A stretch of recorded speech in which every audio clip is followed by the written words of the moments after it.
Hi, I'm Paris, and after discovering the Mighty Mug and its amazing no-tip technology, I found out that the red copper mug combines that no-tip technology with an amazing interior coating that's non-stick. After doing those reviews, one of our viewers here asked me if I couldn't try out the Rocky Mountain Tumbler. Now, I was a little disappointed to find out that it does tip over, but it supposedly has the most amazing insulation. It can keep cold drinks cold for 24 hours, hot drinks hot for 12 hours. Let's test this out and see how they all compare.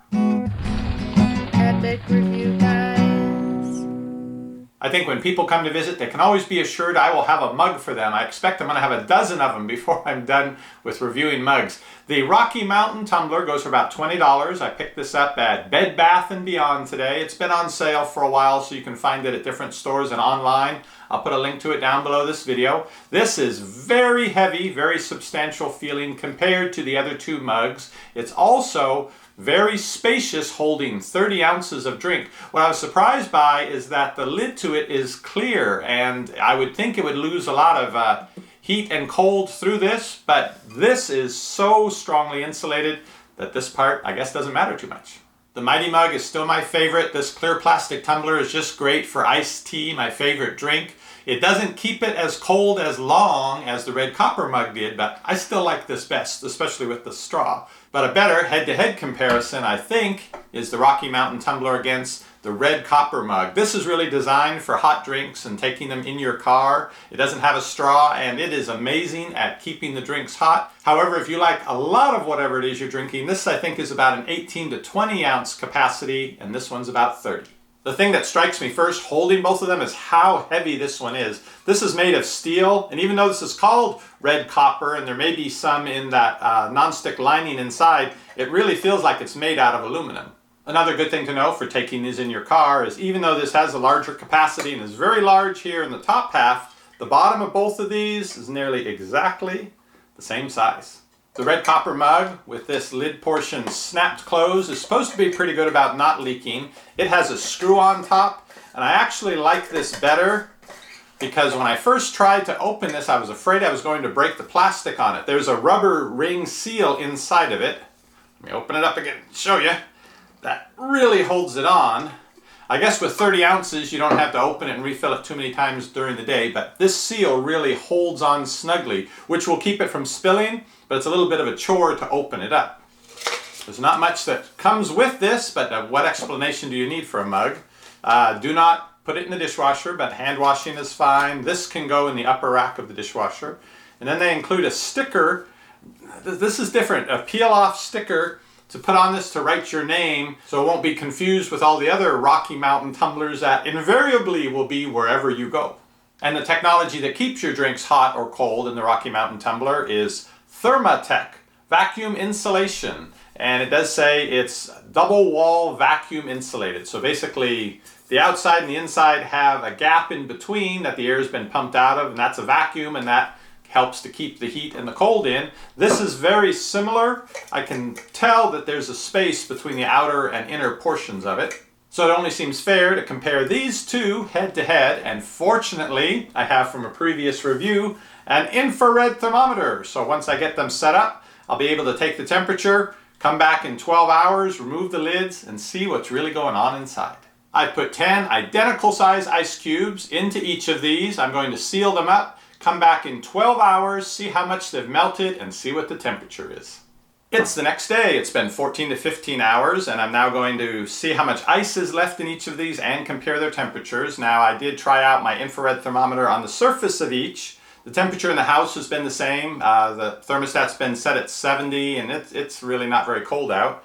The exterior of the red copper mug is 74, pretty much all over, 74 degrees Fahrenheit, and the Rocky Mountain Tumbler is showing 71 near the top, 78 in the middle, 73 at the bottom. So there's something going on here with the distribution of the insulative qualities. Now there's a solid plastic piece on each one, so I'm going to compare the temperature there. I assume that's where most of the temperature exchange is going on. This is 63 degrees on the top, 63 degrees, interesting. This, however, is all solid plastic you can't see through. This one, because it's see-through, I think I just have the feeling that it's probably letting more of the cold out. All right, I'm gonna open them both up, see how much ice is left. There should be lots of ice left, especially with the claim this is making that keeps your drinks ice cold for up to 24 hours, so your last sip is as refreshing as your first. Okay, let's start with this one. If you ever have to, if you put like coffee or something in this and you have to add sugar, I guess you can slide it in there, but if you have to keep taking this top on and off to interact with the contents, it's kind of a pain. Okay, there's still ice in here, and there's water in here. I'll drain off the water and show you how much ice there is. This is gonna be cold. Yeah. Looks like about half the ice is gone, or a little more, I would say. I hear water and ice in the red copper mug. More ice here, I think. Or maybe it's just the shape of this, but let me pour the water out. Seems to be about the same amount of water. Okay, I'm gonna put the ice in my hand so we can have a direct comparison. Oh, this is gonna be cold. Okay. That's how much ice is left in the red copper mug. Looks like 6 or 7 ice cubes. Rocky Mountain tumbler. Oops. Maybe a tiny bit less. So it seems the insulation technology they're using here, the Thermometer, something very similar is being used in this one with pretty similar results. The one advantage of this, though, is how hard it is to tip over. Next up, how well will they hold in the heat of a hot drink? I've rinsed out both the mugs with room temperature water so they're not at a disadvantage by being colder inside. This one is 69.5. This one is 69.9. So about the same temperature inside. And I'm going to fill them both with hot water. I realized thinking about, should I put, since this holds a lesser amount, that same lesser amount into this one? Or is it fair if I fill this one all the way up? Because there's the latent heat of the mass of the water in each of them. In other words, this one's going to end up with a bigger reservoir of heat, and so it may keep it warm longer. But since that's how people are going to use it, it seems only fair to do that. Maybe it would have been more accurate to fill them both with ice, but there's no sense crying over spilt milk, which I'll never have to worry about with this one. Always reach for Hamilton Beach. Okay, let's fill this up to about 1 inch from the top.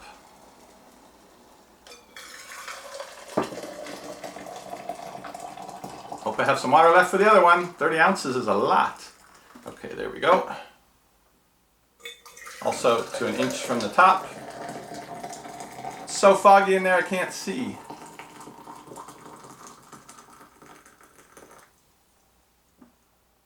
Good.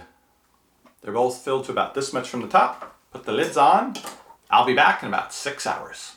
All right, it's 6.5 hours later. Let's see how well they've retained the heat. First, the Rocky Mountain tumbler on the outside is about 75 degrees. Still low 80s at the top.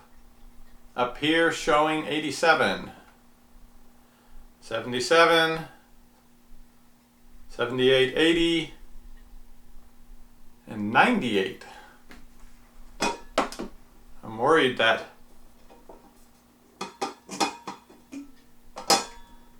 whoa.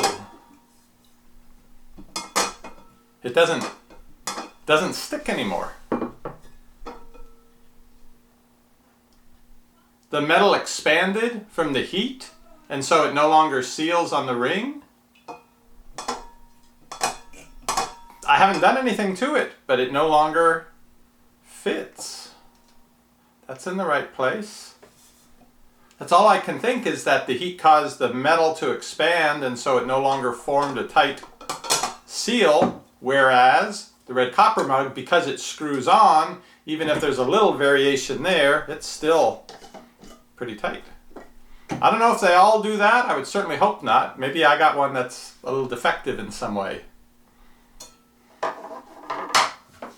Temperature inside. I'm going to measure it just about where the water touches the edge.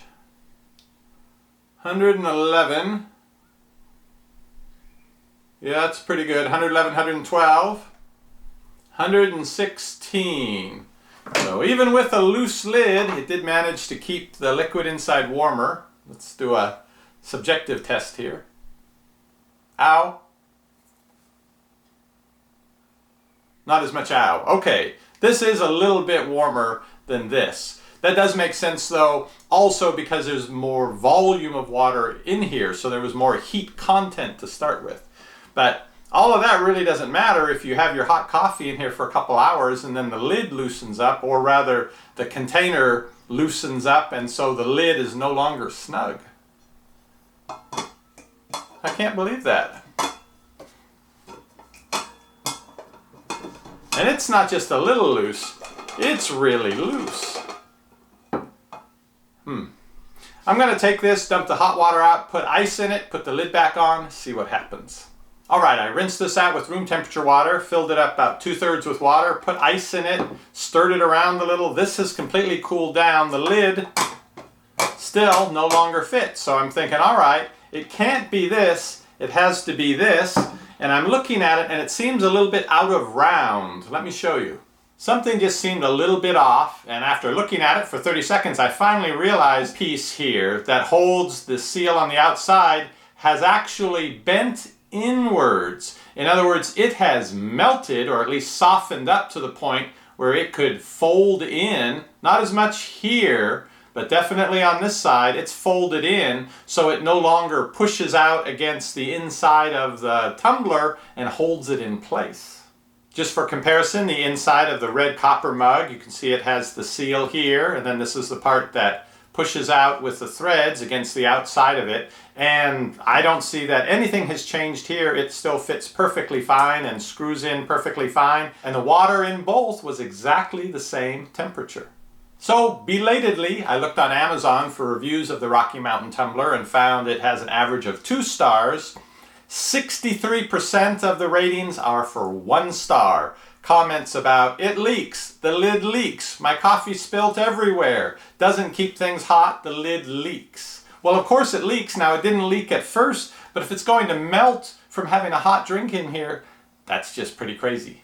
So it's possible this one was particularly defective, but it seems like some other people are having issues as well. So if this were a challenge between the two of these, the red copper mug with its no spill, no tip feature, I gotta go with this one. You can keep checking back for our future verses and other new discovery videos, or you can click that subscribe button down below. You'll get notified when our videos go up. See you on the next review.